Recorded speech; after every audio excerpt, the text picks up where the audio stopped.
Bismillahirrahmanirrahim. Alhamdulillah rabbil alamin. Allahumma salli wa sallim wa barik ala sayyidina Muhammadinil amin wa ala alihi wa sahbihi ila yaumiddin. Allahumma salli ala nuril anwar wa sirril asrar wa tiryaqil aghyar wa miftahi babil yasar sayyidina wa maulana Muhammadinil mukhtar wa alihi al-athhar wa ashabihi al-akhyar adada ni'amillahi wa ifdalih. اللهم صل على سيدنا محمد طب القلوب ودوائها وعافية الأبدان وشفائها ونور الأبصار وضيائها وقوت الأرواح وغذائها وعلى آله وصحبه وسلم. رب اشرح لي صدري ويسر لي أمري واحلل عقدة من لساني يفقه قولي. عن أبي هريرة رضي الله عنه قال قال رسول الله صلى الله عليه وسلم لا تقوم الساعة حتى تعود أرض العرب مروجا وأنهارا. Rawahu Muslim. Daripada Abu Hurairah radhiyallahu an, beliau berkata, bersabda Rasulullah sallallahu alaihi wasallam, tidak akan terjadi hari kiamat sehingga tanah Arab yang tandus itu menjadi lembah yang subur dan dialiri sungai-sungai. Hadis riwayat Imam Muslim. Sekarang ini kita telah mula menyaksikan kebenaran sabdaan junjungan kita Nabi besar Muhammad sallallahu alaihi wasallam. Kita banyak melihat tanah Arab, baik itu orang-orang yang menyaksikan dengan mata kepala secara langsung keadaan di sana, ataupun paling tidak kita-kita yang di sini bisa menyaksikan lewat media atau pemberitaan. Tanah Arab yang dahulunya tandus dan merupakan padang pasir, tetapi sekarang telah mulai menghijau dan ditumbuhi rumput-rumputan serta ditumbuhi pepohonan-pepohonan. Contohnya padang Arafah di Makkah Al-Mukarramah yang dahulunya hanya dikenal sebagai padang tandus dan tidak ada pohon kayu. Nah, sekarang ini padang Arafah dipenuhi dengan pohon-pohon kayu sehingga kelihatan menghijau dan kita dapat berteduh di bawah naungan pepohonan tersebut. Adapun keadaan ini walaupun menyejukkan bagi mata yang memandang, karena segala sesuatu yang hijau dari tumbuh-tumbuhan bahkan pepohonan itu tentunya menyejukkan bagi setiap mata yang memandangnya. Di samping membawa hikmah, bisanya berteduh seseorang di bawah pepohonan tersebut, di bawah naungan tersebut. Namun pada hakikatnya mengurangi gambaran suasana padang mahsyar, yang mana padang mahsyar itu tempat berhimpun seluruh makhluk pada hari kiamat nanti. Yang mana di padang mahsyar itu tidak ada tempat bernaung sedikit pun, melainkan semuanya akan dinaungi sesuai qadar amal soleh masing-masing. Di padang mahsyar itu suatu tempat dikumpulkan seluruh umat manusia, baik itu manusia, jin, bahkan binatang sekalipun. Dari awal diciptakan sampai kiamat semuanya berjejal-jejal di padang mahsyar itu. Tidak ada kipas angin, tidak ada orang berjual es, dan peluh pun ada yang sampai mata kaki, ada yang sampai lintuhut, ada yang sampai batang paha, ada yang sampai pinggang, dada, leher, ada yang sampai hidung, ada yang tinggalam sama sekali. Maka orang tersebut berenang-renang dengan air peluhnya sendiri. Nang ditatai seorang, takana amal kebaikannya lebih banyak pada kita. Bahkan inya kada merasa kehausan, kada merasa lapar, dan kada bertelanjang, kada merasa kepanasan, dan sedikit pun tidak ada keluar air peluhnya. Jadi padang Arafah itu pada hakikatnya itu gambaran suasana padang mahsyar, tempat berhimpun seluruh makhluk pada hari kiamat nanti. Dan ini merupakan tujuan utama dan pelajaran penting yang diambil dari suasana wukuf orang-orang yang berhaji di Padang Arafah pada setiap 9 Zulhijjah tahun Hijriah.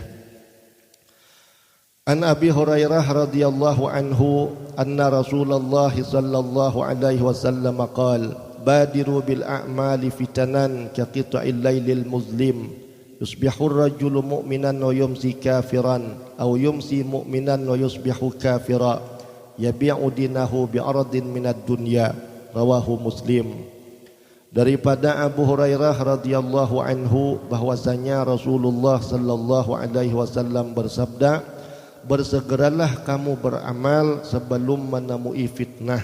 Maksud fitnah di sini ujian berat terhadap iman. Sebelum iman kita diuji, maka terlebih dahulu modal-modal untuk menguatkan keimanan itu kita tanamkan di dalam hati kita dan pada pekerjaan-pekerjaan baik yang nampak pada jasmani atau zahir. Karena bagaimana seseorang bisa selamat dari ujian keimanan sedangkan ketika dia diuji walhal keadaan imannya itu sangat lemah. Umpama kita bersedia payung, nang bangaran bersedia payung ini kadang hadang musim hujan. Tapi lamun kita berisi payung, jikalau hujan mendadak sekalipun kita kadang alih mencari. Dan ketika musim panas pun kita bisa menggunakan payung tersebut. Kita bersedia obat di rumah, kada tentu kita itu garing betatarusan. Tapi dengan adanya obat kita sediakan di rumah, ketika mendatang hal badan kita kurang sehat, maka kita kada sulit untuk mencari obat. Sedia payung sebelum hujan, sedia obat sebelum garing. Begitu pula dengan iman, bahkan lebih lagi dari segala keperluan-keperluan duniawi kita. Kuatkan iman lebih dulu sehingga apabila sampai masa ujian atau fitnah zaman itu sampai kepada kita, maka dengan harapan iman kita itu tidak mudah tergoyahkan. Jadi ujian berat terhadap iman itu seumpama malam yang sangat gelap. Seseorang masih beriman di waktu pagi, ternyata ketika sore harinya dia sudah tidak beriman lagi.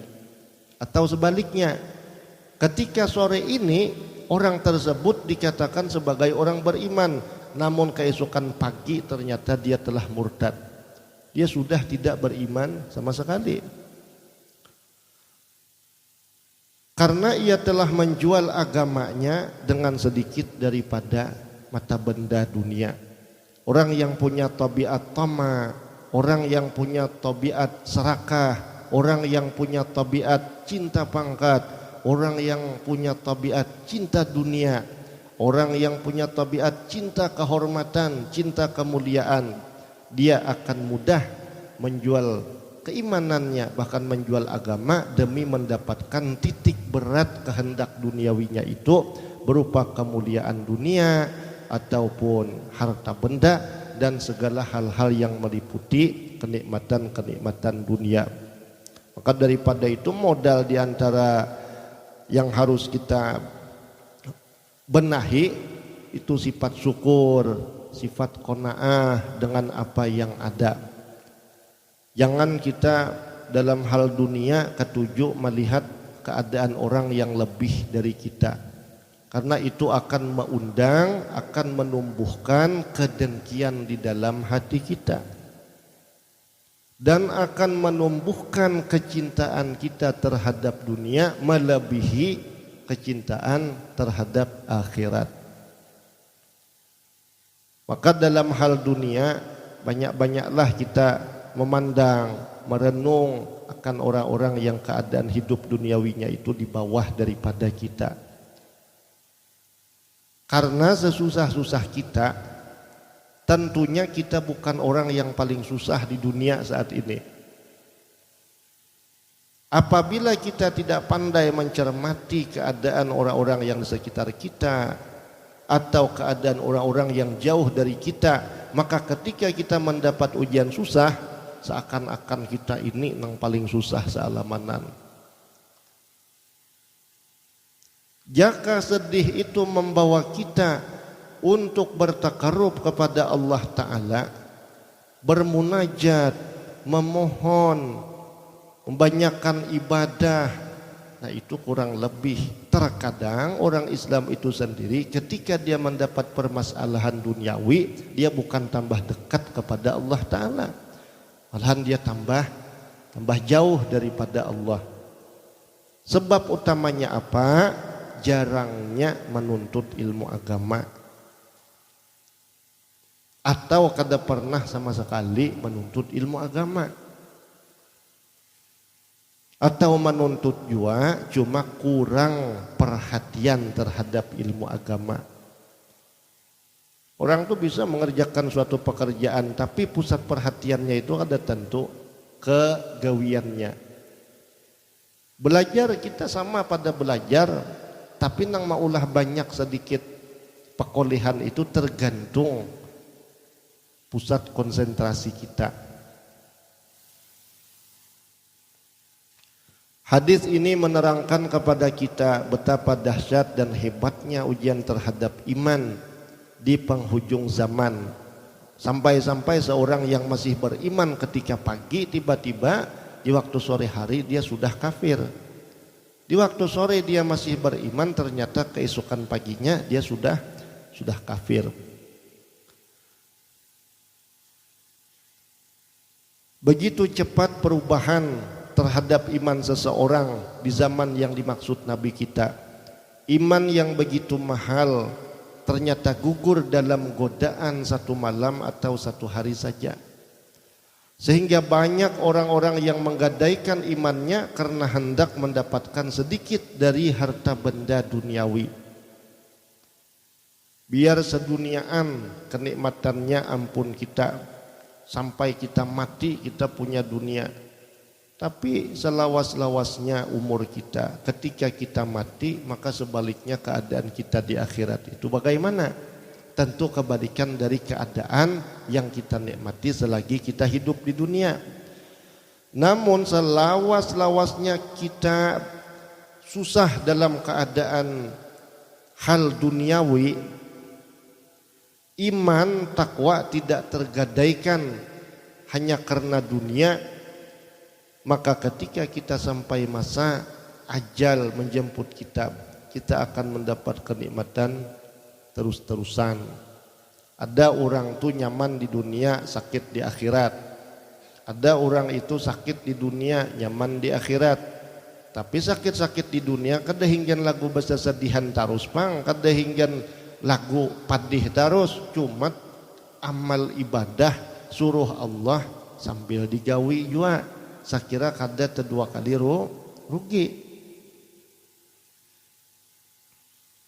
Amun sudah di dunia pahit, di akhirat pulang bakukus. Pahit-pahit di dunia manggawi suruh Allah kada mau jua. Apa gunanya hidup? Rabbana atina fid dunya hasanah wa fil akhirati hasanah wa qina adzabannar. Kebaikan di dunia ini meliputi usaha-usaha yang halal, meskipun penghasilannya sederhana aja. Kebaikan akhirat yang bisa nampak di dunia ini seperti orang menuntut ilmu, orang yang kuat-kuat imannya, orang yang bisa bersyukur atas segala nikmat Allah, orang yang banyak mengingat mati, orang yang mengerja suruh Allah secara zahirnya dan ikhlas karena Allah secara batinnya.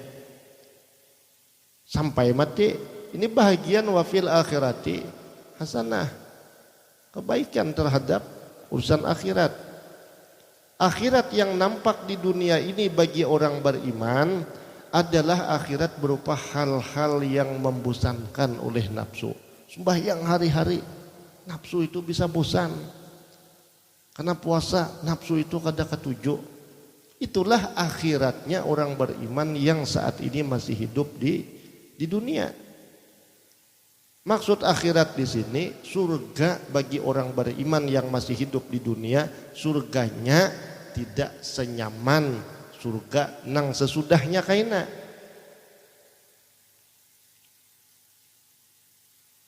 Tetapi sebaliknya bagi orang yang banyak melanggar hukum Allah di dunia ini seperti surga. Yang surga di dunia ini tidak menjadi sebab sampainya dia ke surga yang ada di akhirat nanti.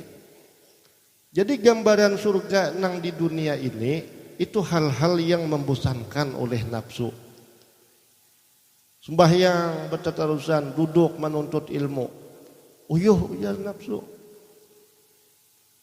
Dulak bisa, tapi tetap dilawan. Tetap dilawan. Dan sebaliknya neraka itu dihiasi oleh hal-hal yang menyenangkan oleh nafsu bagi orang-orang yang hidup di dunia ini. Beraramian, nang dalam artian rame di sini melanggar suruhnya Allah Ta'ala. Nah, macam-macam bentuk maksiat lah. Tentu nafsu itu suka. Itu gambaran neraka akhirat. Namun rasanya di dunia ini nyaman. Neraka di akhirat itu lamun dirasakan di dunia nyaman, di dunia ini nyaman. Nah, tapi surga nang di akhirat lamun dirasakan di dunia ini kada nyaman. Cukan berbalikannya. Dunia lebih dicintai di sisi mereka daripada iman. Dan menurut riwayat Ibnu Majah beliau menambahkan kecuali orang yang hatinya dihidupkan Allah Subhanahu wa taala dengan ilmu. Maka orang yang hatinya dihidupkan Allah dengan ilmu, dia suka menuntut ilmu agama, suka mendaras ilmu agama, dia akan selamat ketika sampai masa di mana yang disabdakan Rasulullah itu terjadi. Di saat orang-orang mudah keluar iman dalam hatinya hanya dengan sebab kenikmatan dunia yang satu hari, satu malam, seperti sesuap nasi atau duit. Apabila duit itu sudah dipakai kadang-kadang habis lalu, maka yang selamat imannya hanya orang-orang yang gemar menuntut ilmu agama dan hatinya hidup dengan ilmu agama. Dari orang 10, 9 sudah nang keluar daripada iman. Hanya karena kada tahan ujian lapar kah, ujian kehausan kah, ujian kemiskinan, kada tahan inya. Diiming-imingnya orang duit. Hakun inya berlepas pada iman. Kenapa maka hakun lepas daripada iman? Karena memang dasar inya kada hidup hatinya itu dengan ilmu agama. Riwayat hidupnya dasar kada bisa jua duduk di majelis ilmu agama. Namun sawat ada istilah orang penuntut ilmu aja bisa rambangan hati, apalagi nang parai sama sekali menuntut ilmu agama. Cuma orang yang hatinya hidup dengan ilmu agama, dia akan diselamatkan Allah. Karena orang yang hatinya itu dihidupkan Allah dengan ilmu, seberat apapun ujian yang Allah berikan kepadanya, dia lebih mementingkan, dia lebih menganggap iman itu paling mahal sudah. Dari ia hidup sampai mati. Iman itu lebih mahal daripada dunia dan isinya. Bumi 7 lapis dan segala macam isinya dari segala perhiasan-perhiasan. Langit 7 lapis, bahkan sealaman dan semesta, itu murah posisinya dibandingkan iman kepada Allah Subhanahu wa taala. Larang iman daripada alam semesta serta isinya. Kita manusia dalam ukuran yang kecil dibandingkan dunia yang luas, tapi kita mampu menampung hal-hal yang sangat mahal dibandingkan sealamanan ini. Iman itu kada bertambah tajam, kada bertambah kuat kalau tidak didasari dengan ilmu. Walau kita manusia halus saja ukurannya, tapi kita bisa menampung segala hal yang lebih mahal daripada dunia dan segala bentuk kenikmatannya. Mudah-mudahan Allah Subhanahu wa taala menjadikan kita termasuk orang yang berilmu dan mengamalkan ilmunya, sehingga dengan itu Allah Subhanahu wa taala akan menyelamatkan iman kita dari ujian yang dahsyat ini. An Maqil bin Yasar radhiyallahu anhu anin Nabi sallallahu alaihi wasallam qala al ibadatu fil haraji ka hijratin ilayya, rawahu Muslim. Daripada Maqil bin Yasar radhiyallahu an, beliau berkata, Rasulullah sallallahu alaihi wasallam bersabda, beribadah di saat huru hara dunia sedang menghadapi kekacauan adalah seperti hijrah kepada aku. Orang yang mampu beribadah dan menunaikan kewajiban agama di saat-saat yang penuh dengan huru hara dan gangguan dari segenap penjuru, dan mampu mengingat Allah Subhanahu wa taala di saat orang lain lupa dan disibukkan dengan perkara-perkara yang melalaikan, mereka akan diberikan pahala seperti pahala hijrah yang telah dilakukan oleh kaum muhajirin di zaman Rasulullah sallallahu alaihi wasallam. Seakan-akan kita itu 4 hijrah jua bersama Rasulullah dari Mekah ke Madinah Al-Munawwarah. Karena mengingat Allah di saat orang-orang di sekitar kita lupa, ini berat. Kalau orang-orang di sekitar kita mereka banyak menyebut Allah, banyak mengingat Allah, ya wajar-wajar saja kita ini bisa mengingat Allah Ta'ala. Tapi lebih hebat apabila kita mampu mengingat Allah, kita mampu melaksanakan suruh Allah di saat orang-orang di sekitar kita banyak yang melalaikan hukum-hukum Allah Subhanahu wa Ta'ala. An Abi Hurairah radhiyallahu anhu qala Rasulullah sallallahu alaihi wasallam la taqumu as-sa'atu hatta yahsira al-furatu an jabalin min dhahab yuqtatalu alaihi fayuqtalu min kulli mi'atin tis'atun wa tis'un fayaqulu kullu rajulin minhum la'alli an akuna ana anju wa fi riwayatin yusiku an yahsira al-furat an kanzin min dhahab faman hadarahu fala ya'khudh minhu syai'a, muttafaqun alaih. Daripada Abu Hurairah radhiyallahu an bahwasanya Rasulullah sallallahu alaihi wasallam bersabda, tidak terjadi hari kiamat sehingga sungai Furat, sungai yang ada di Irak, menjadi surut airnya sehingga nampak sebuah gunung daripada emas. Banyak orang yang berperang untuk merebutnya, maka terbunuhlah 99 orang dari 100 orang yang turut berperang memperebutkan gunung emas tersebut. Dan masing-masing berkata atau berandai-andai, mudah-mudahan aku termasuk orang yang selamat. Kenapa inya berharap selamat? Karena apabila inya selamat, yakni kada mati, niscaya gunung emas itu menjadi miliknya. Di dalam riwayat lain ada disebutkan sudah dekat suatu masa di mana sungai Furat akan menjadi surut airnya, lalu nampak perbendaharaan daripada emas. Maka kata Rasulullah, barang siapa yang hadir di saat itu, janganlah ia mengambil sesuatu pun daripada harta yang ada di sana. Dan ini jelas sekali menerangkan bahwa di kawasan Irak dan sekitarnya akan berkobar peperangan dengan sebab merebut kekayaan yang ada di sana, dan banyak yang menjadi korban, banyak yang mati, dan masing-masing pihak yang turut berperang itu mereka berandai-andai menjadi orang yang selamat dari kematian.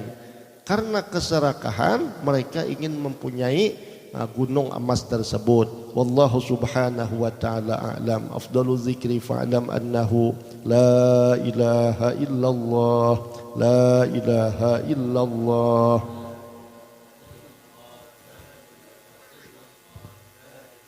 Illallah, la ilaha illallah, la ilaha illallah, la ilaha illallah.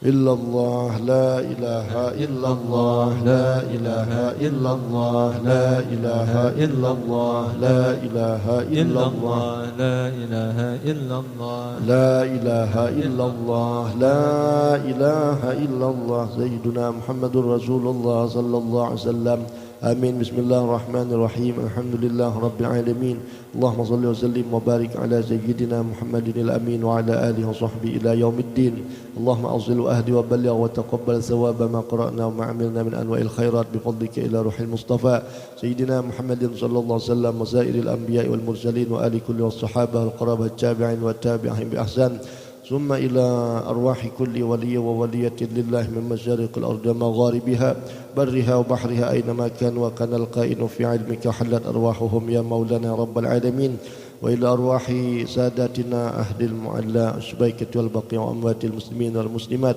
والمؤمنين والمؤمنات خصوصا لروح الجنة بسم الله الرحمن الرحيم اللهم اغفر لهما وارحمهما وعافهما واعف عنهما برحمتك يا أرحم الراحمين اللهم ارحمنا بالقرآن واجعله لنا إماما ونورا وهدى ورحمة اللهم ذكرنا منه ما نسينا وعلمنا منه ما جهلنا وارزقنا تلاوته آناء الليل وآناء النهار واجعله لنا حجة يا مولانا يا رب العالمين وصلى الله على سيدنا محمد وعلى آله وصحبه وسلم الحمد لله رب العالمين.